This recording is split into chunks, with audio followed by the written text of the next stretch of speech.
আসসালামু আলাইকুম। আমার সাথে থাকবার জন্য এবং আমার কথা শুনবার জন্য আপনাদেরকে অসংখ্য ধন্যবাদ। আজকে আমার সাথে আছেন দাবা খেলোয়াড়, অর্গানাইজার, কবি, সাহিত্যিক, যাই বলেন না কেন, খুব সাদা মনের একজন মানুষ, মাহবুব ভাই এবং তার সহধর্মিণী পাপড়ি ভাবি। চলুন আমরা তার সাথে আলোচনা করে আসি। ধন্যবাদ পরাগ ভাই, এই ব্যস্ততার মাঝেও আমাদেরকে আপনার এই সময়টুকু দেওয়ার জন্য। আপনাকে ধন্যবাদ আমাকে ইনভাইট করার জন্য। চেজান বাংলাদেশ নিউজে আপনাকে এবং ভাবিকে স্বাগত। আপনি যদি আপনার পরিচয়টা এবং ভাবির পরিচয়টা আমাদেরকে বলতেন। আমি সৈয়দ মাহবুবুর রশিদ। পরাগ ভাই যেটা বললেন, সহধর্মিণী নূরজাহান চৌধুরী পাপড়ি। আমরা দুইজনেই টাঙ্গাইল জেলার সদর উপজেলার নিবাসী। জীবনের তাগিদে, সন্তানের তাগিদে ঢাকায় সেটেল হতে বাধ্য হয়েছি। দাবা খেলা কিভাবে স্টার্ট করলেন সেই ঘটনা যদি আমাদেরকে একটু করতেন, মানে এক্সপ্লেন করতেন। এই কথা বলতে গেলে তো পরাগ ভাই সেই ছোট্টবেলায় ফিরে যেতে হয়। আমরা শুনতে চাই, জি। দর্শকরা নিশ্চয়ই এটা শুনতে আগ্রহী হবে। 1971 সাল, তখন আমি ক্লাস 1-এ পড়ি। সেই স্বাধীনতার স্বাধীনতার যুদ্ধকালীন যুদ্ধ, সময় হ্যাঁ। আব্বাকে দেখতাম। আব্বার সাথে ওনার এক বন্ধু ভানুচন্দ্র দে, উনি আসতেন বাসায়। এটা কোথায়? এতে টাঙ্গাইল বাসায়, টাঙ্গাইলে? আকুর পাড়াতে। আকুরটাকুর পাড়া। জি। দুজনেই খুব দাবা খেলতেন, আম্মা চা নাস্তা দিতেন।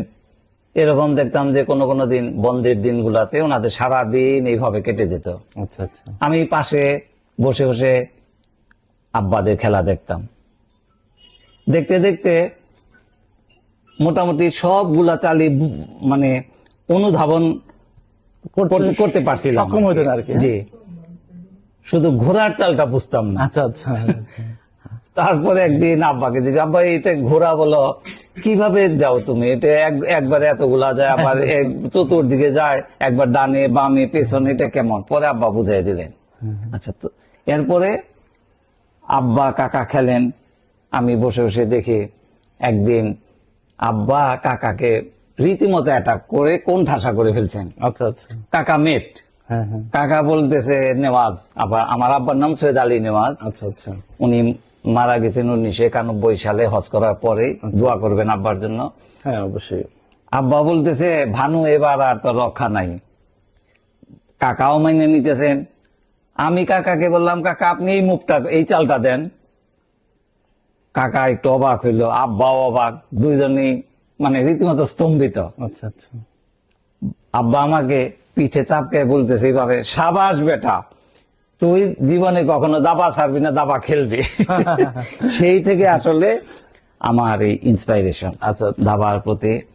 আর আরো একটা ঘটনা না বললেই নয়। 1971 সাল যেহেতু বলছিলাম, আমাদের এলাকায় বড় আরা মানে জঙ্গল, আচ্ছা আচ্ছা। একটা বেশ বড় পরিসর একটা জঙ্গল ছিল। মুক্তিযোদ্ধারা ওই জঙ্গলের ভেতরে ট্রেন্স করে থাকতেন। আচ্ছা আচ্ছা। একসঙ্গে অনেকগুলা ট্রেন্স ছিল। এখন এলাকার লোকজনের দায়িত্ব ছিল তাদেরকে খাবার সরবরাহ করা। এই জায়গায় সবাই ওই জায়গায় যেতে পারতেন না। আমরা ছোটরা, আমি, আমার বড় ভাই বেশ ডান পিঠে সৈয়দ আব্দুল হালিম, দুজনে মিলে চুপ করে করে ওনাদের জন্য খাওয়া নিয়ে যেতাম। ওনারা কি করতেন, অবসর সময়গুলা ওই জায়গাতেও দাবা খেলতেন।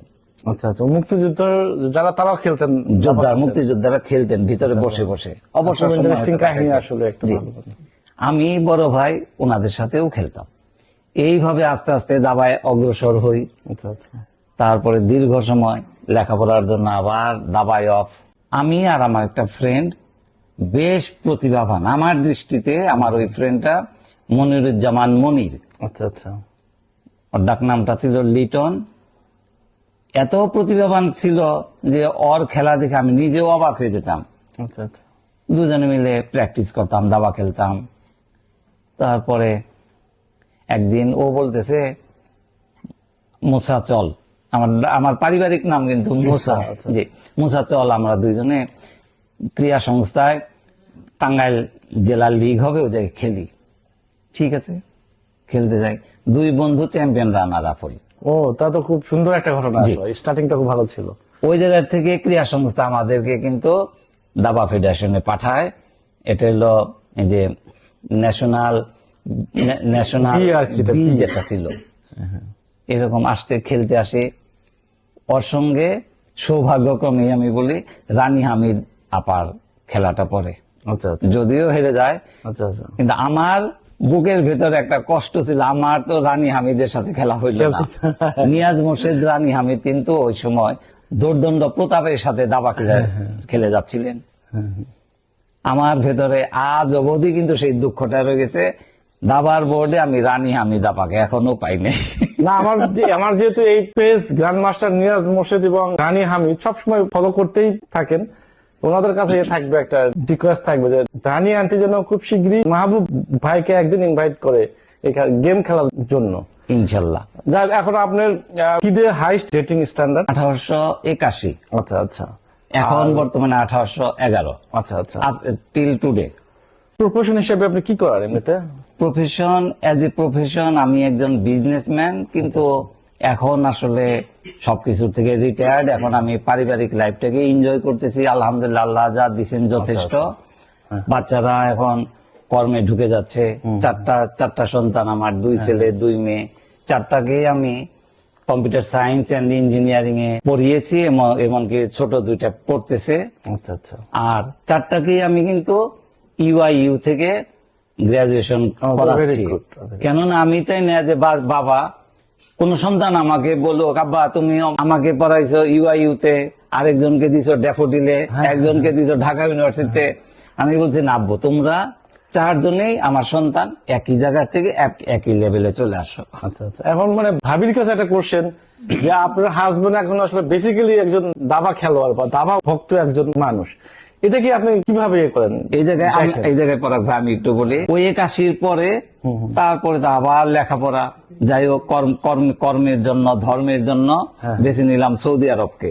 আচ্ছা আচ্ছা সৌদি আরব চলে যাই, 6 বছর থাকার পরে 96 আমি চলে আসি দেশে। 98-তে ঢাকাতে বাড়ি করার পরে ঢাকায় আমি সেটেলড হয়ে যাই। আমি অনলাইনে খেলি, নিজে খেলি। এক সময় মানে এর মধ্যে কিন্তু বিরাট একটা সময় চলে যায়। এটা অবশ্যই। একদিন আমি অনলাইনে খেলতেছি, খেলা পরে বেশ নিজের কাছে খুব ভালো লাগলো, হাই রেটেড একটা লিচেছে একটা প্লেয়ারকে হারাই দিলাম। আচ্ছা আচ্ছা আমি মানে আনন্দের আতিশয্যে মানে পাপড়িকে বলতেছিলাম, এই জানো আজকে আমি এরকম একটা হাই রেটেড প্লেয়ারকে হারিয়ে দিলাম।